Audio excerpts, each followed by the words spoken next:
I found my 3-year-old daughter sitting cross-legged on the floor, holding one of her stuffed animals and asking a question I never thought I'd hear. "Daddy, why is Uncle Ben always in Mommy's bed when you go away?" I didn't say anything. Couldn't. My mouth went dry, my brain shut off, and every part of me locked in place like a man who just stepped on a landmine and knows the next move might destroy everything. My name's Thomas. I'm a contractor, spend a lot of time out of town, building homes for people who will never know my name. I've been married to Sarah for 7 years. We've got a mortgage, 2 cars, 1 golden retriever, and a daughter who thinks Band-Aids can fix anything. Until that moment, I thought our life was solid. Not perfect. We had the usual stress, schedules, missed calls, forgotten anniversaries. But nothing that raised red flags. We still laughed.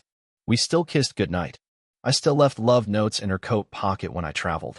That's the kind of man I tried to be: steady, dependable, not flashy, but there. And Ben? Ben was Sarah's former brother-in-law, her sister's ex-husband. Or at least that's what I believed. A guy I used to grab beers with after barbecues. He helped us move once. Joked that he was the backup husband when I had to travel. I laughed when he said that. I'm not laughing now. See, I'd heard the rumors. Little things. Whispers. A neighbor once made a comment about Ben's car being parked outside our house more often than made sense. I brushed it off. He was close with the family. He was around. Nothing weird. Sarah always seemed a little defensive when I brought him up. Said it was my imagination. That I needed to trust her. And I did. Lord, I did. Because when you're in it, when you're neck deep in the everyday routines of raising a kid, paying bills, trying to be a good husband, you don't want to believe the worst. You don't even want to look at it. But a child doesn't know how to lie like an adult does. They just say what they see. And my daughter had just painted a picture I couldn't ignore. I managed to ask, real calm-like, "Sweetie, what do you mean?" She tilted her head, like it was the silliest question. "When you go work, Uncle Ben sleeps in your bed. Sometimes I have to be quiet. Mommy says it's rest time." Rest time. I felt my chest tighten, slow and sharp. Like the walls were closing in. I nodded, smiled the way dads do when they're trying not to scare their kids, and said, "Okay, pumpkin. Thanks for telling me." Then I went to the bathroom, locked the door, and sat on the edge of the tub, trying to breathe. I didn't cry. I didn't punch a wall. I just stared at the tile floor like it might offer answers. Here's the part they don't tell you about betrayal. It doesn't always come crashing down in one dramatic moment. Sometimes it leaks in quiet, corrosive, until one innocent question from a child pulls the whole thing into the light. I didn't confront Sarah that day. Didn't accuse. Didn't shout. But something shifted inside me. Something quiet and permanent. I started watching. And what I found in the days that followed, that's when the real story began. Because once you see the cracks, you can't unsee them. And once trust breaks, you start looking everywhere for where the truth might have been hiding. I started small. Phone records. Subtle shifts in tone. The way Sarah's smile never quite reached her eyes anymore, like she was somewhere else even when she was standing right in front of me. The next day, I told her I was going out of town for work, a job I'd already finished the week before. I wanted to see what she'd do with the space. I parked 2 streets over and waited. 3 hours later, Ben's car pulled into the driveway. He let himself in. No hesitation. No knock. Like he lived there. I sat there, gripping the steering wheel, watching the front porch like it was the scene of a crime I hadn't quite caught yet. My heart wasn't racing. It was slow. Focused. There's a difference between suspicion and knowing. This was knowing. He stayed overnight. I know because his car never moved from the driveway, not until morning. Lights went off around 11:30. I could see the soft glow from our bedroom window, the one we picked out together, the one we painted pale green when Sarah was pregnant, the one we laughed in, fought in, made plans for a future in. Now it was just contaminated. When I crept back into the house the next morning, before they woke up, I didn't look for them. I didn't even want to see it with my own eyes. I just went to the garage and grabbed the old hunting camera from my gear closet. Set it up in the hallway. Hidden. Motion triggered. I left again. Went to Mark's place, old friend, loyal as hell. Didn't tell him the whole truth yet. Just said things were off. He nodded. Poured me a coffee. Sat with me in silence like only a real friend can. 2 days later, I checked the footage. Ben again. Only this time, Sarah kissed him. Right in the hallway. Laughing. Familiar. It wasn't an affair born of heat or impulse. It was something deeper. Older. Practiced. I don't know what hurt more, the kiss or the comfort. I still didn't confront her. Not yet. Because a kiss, even one like that, could be explained away. I needed more than suspicion, more than implication. I needed undeniable proof, context, a full picture. Because once I moved, there'd be no turning back. I needed to know, was this a mistake? A lapse? Or had she built a second life inside the one we shared? Turns out, it was worse than I thought. One afternoon, I came home early, no warning. Just walked in. I wasn't trying to catch her. I just needed to see her in the act of pretending.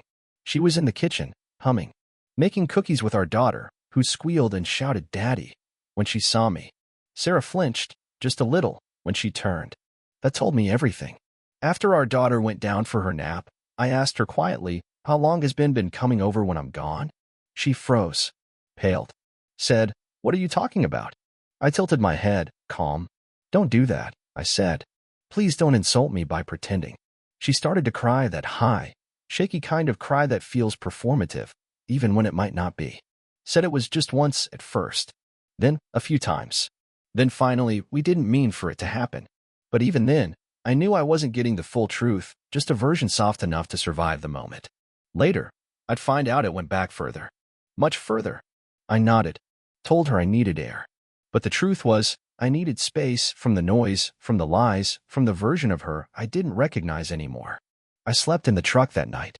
Just sat there in the driveway, staring at the house we built, the windows we painted together, the porch swing I hung the day she told me she was pregnant. I used to love that house. Now it felt like a tomb. Not because she betrayed me, but because part of me still loved her anyway. And that's the cruelest part of betrayal. It doesn't cancel the love. It just warps it. Makes you question everything it ever touched. You ever stand in the middle of your own life and realize you don't recognize it anymore? That was me. Third night in the truck.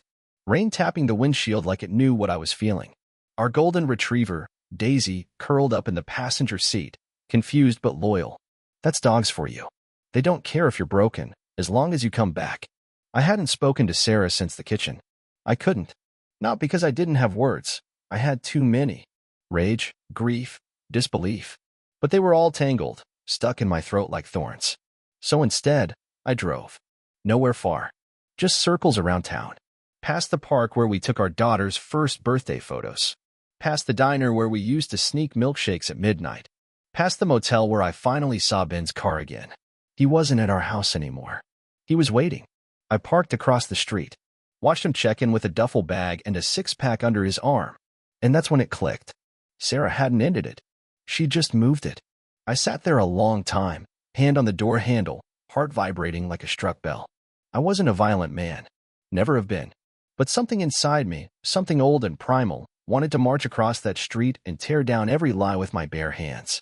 Instead, I opened my phone and started writing. Not to Sarah. Not to Ben. To myself. Notes. A record.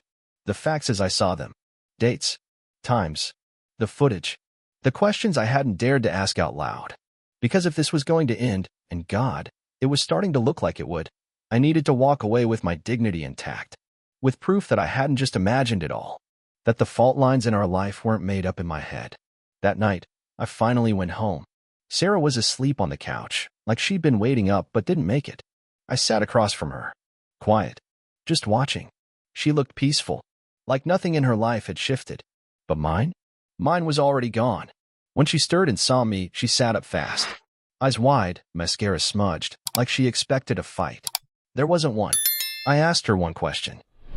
Was this happening before our daughter was born? Her eyes filled. She didn't answer right away. Just stared at her lap like the truth might be hiding there. Yes, she whispered. And even though part of me had already guessed it, already known, hearing it out loud still hit like a gut punch. That one word knocked the wind out of me harder than any punch could have. All this time, even before we held that tiny girl in our arms. Before the baby books and the sleepless nights. Before I started building us a future, board by board, mile by mile, paycheck by paycheck. Ben was already in it. Already there. I asked her, why? She looked up, and her face wasn't cruel. It was broken. Raw. I don't know, she said. He made me feel seen. You were always working. I was lonely. It just happened. I nodded. Not because I accepted it, but because I finally understood something. This wasn't about him. It wasn't even really about her. It was about us, or what used to be us, dissolving quietly under the weight of routine and neglect, and the thousand little ways you stop holding hands when you think you've already crossed the finish line. But that doesn't excuse it. It just explains it. And that's not the same thing. I didn't yell, didn't cry. I just stood up, walked to her bedroom, packed a bag. When she asked where I was going, I said, somewhere I can sleep without wondering who you let into our bed. I slept on Mark's couch again that night. And in the morning, I called a lawyer. Because some truths, once spoken, change everything, and there's no stitching them back together. The thing about betrayal is, it doesn't always explode. Sometimes, it just settles into the walls, into the silence, into the space between two people who used to know each other. After I met with the lawyer, everything started to move like a machine I couldn't stop. There was paperwork, custody schedules, bank account freezes, lists of who got what, the couch, the air fryer, the wedding china we never used. I didn't fight her on much. I didn't want the house. I didn't want revenge. I wanted peace. I wanted my daughter. And I wanted the dignity of walking away with the same integrity I brought into that marriage. But in between all the logistics, there were the moments. The painful, strange, unexpected moments that don't show up in legal documents. Like the day I came by to pick up a few things and found my daughter coloring alone in the living room. She looked up, bright-eyed, and said, "Daddy." I made a picture. She held it up. It was me, her, and Ben. 3 stick figures. 1 dog. Labeled, "My family." I froze. I wanted to ask, who told you to draw that? But I didn't. She was just a kid. A sponge. She didn't know the roles we were all supposed to play. She just saw who was around, who showed up, who tucked her in. And apparently, Ben had been showing up more than I knew. I took the drawing, smiled like it didn't carve me open, and said, "That's beautiful, sweetheart." Then I went outside, sat in the truck, and let the picture burn holes in my chest. Later, I showed it to my lawyer. He didn't say much, just made a note, nodded once, and told me it might help paint a clearer picture of the home environment if we needed to push harder for custody. Later that night, I brought it up with Sarah. Asked her, gently, if Ben had been spending time alone with her daughter. She didn't deny it. Said he was helping out when she had errands. That he loved her like his own. That our daughter was comfortable around him. I looked at her, and I swear, I didn't recognize her anymore. Not because she looked different, but because she was building a new life, using bricks made from the rubble of ours and pretending it was normal. That was the first time I raised my voice. Not loud, just sharp. "She has one father," I said, "and it's not him." Sarah nodded, but something in her eyes told me she didn't fully agree. She was already rewriting the story, and I realized in that moment I wasn't just losing a marriage. I was going to have to fight for my place in my daughter's life. Not because I wasn't there, but because someone else was trying to stand in my spot. A man who didn't build it. A man who slipped in while I was gone. I told my lawyer everything. Told him I wanted full custody, or at least a majority. That I'd do parenting classes, background checks, mediation, whatever it took. He said I had a case, but it'd be uphill. So I got to work. Stopped staying at Mark's. Found a small apartment, 2 bedrooms. Clean. Safe. Bought a pink comforter and a second-hand bookshelf shaped like a tree. Set it all up before the first night she came to stay. When she walked in, her little eyes lit up. "This is mine," she asked. I nodded. "All yours, pumpkin." She didn't say anything else. Just climbed up on the bed, hugged the stuffed animal I'd saved from her old room, and whispered, "I like it here." And for the first time in weeks, I felt something I hadn't felt since the day she asked that awful question. Hope. Maybe not for Sarah and me, but for the bond between a father and daughter. That was still real. Still worth fighting for. Still mine. There's a strange kind of ache that comes from watching someone rewrite the story of your life while you're still living it. Co-parenting was the word everyone kept using. The lawyer. The mediator. Even Sarah. Like we were 2 colleagues working shifts at the same job, handing off a child like a manila folder. But this wasn't paperwork. This was my daughter. And what I started to see, slowly, painfully, was that Sarah wasn't just moving on. She was replacing me. Subtly. Quietly. Like a paint job over old wood, hoping no one would notice the cracks underneath. Ben was at every pickup. Every drop-off. At the parent-teacher night where I showed up alone and saw his name on the emergency contact list, above mine, somehow, even though I never approved it. When I asked Sarah about it, she just said, "He's around more." I wanted to scream. To remind her that the only reason he was around more was because he'd slithered in while I was working 10-hour days to keep our lights on. That he didn't earn his way into that spot. He'd cut in line, and she'd let him. But I didn't scream. Instead, I documented everything. Dates, times, patterns. Ben's car at the house overnight again. Stories my daughter told me during bedtime again. Uncle Ben took me to the zoo. Uncle Ben made pancakes. Uncle Ben said I can call him my bonus daddy. That one broke me. I stayed calm. Didn't show it on my face. But inside, something snapped. Not out of jealousy. Not even out of anger. Out of grief. Because I realized, if I didn't step in now, this man would slowly take my place in her eyes. Not because she wanted that, but because no one would stop it from happening. And so I did something I'd been avoiding. I talked to Sarah. Not through lawyers. Not through angry texts. Face to face. She met me at a neutral spot, the playground near her sister's old house, back when things still felt normal.